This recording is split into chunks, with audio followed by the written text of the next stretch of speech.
Like it's always like the better tech that ends up winning. Like look at everything right now, like disruptive technology.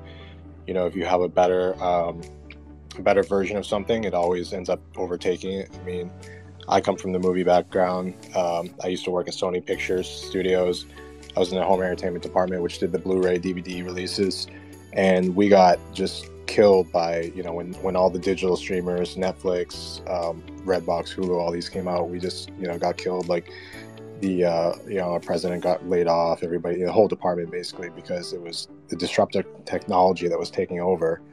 Um, Same thing with like legacy finance. I mean, if you're a believer of crypto and, you know, owning your own, you know, being sovereign and just owning your own wealth, not having to rely on the banks and, you know, going through third parties for that, then, you know, you believe the same thing.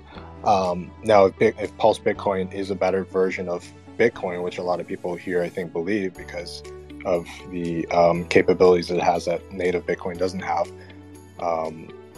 being you know, DeFi compatible, having faster halvings every 6 to 12 months instead of waiting every 4 years for a major uptrend to happen with that supply shock demand, then, you know, Pulse Bitcoin should achieve the same amount of returns over time that native Bitcoin has had. So I think native Bitcoin has gone like over 1,000,000x, or maybe it's a few million x since, you know, in the last 12 years that it came out. I remember hearing like the Winklevoss twins talk about it. I think they're like on a podcast with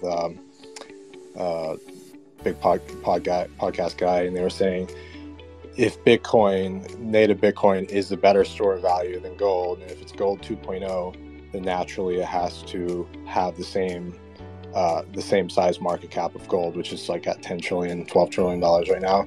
That's about a 10 or 12x of where I think Bitcoin stands now, or maybe where it was at its highs of the last bull run. So they were projecting that, you know, native Bitcoin reaches $500,000 just on that thesis that if it's a better store of value than gold, then it has to be at least as large as gold. I've even heard Richard Hart say the same thing about what Pulsechain can do. If Pulsechain is a better version, better network than Ethereum, which is forked from, then there's no reason why it can't do the same 13,000x that Ethereum has done. So with that same thesis, if Pulse Bitcoin is a better technology than native Bitcoin, which is, you know, everybody knows it's outdated, it's slower, more expensive. You know, you can't. There's a lot of things you just can't do with it. In DeFi, no stable coins on it, no yield farming. So if it is a better technology, then there's no reason why it can't do the same amount of X's that it's done in a shorter period of time, especially because of the faster halving. So that's just, you know, a few of my thoughts.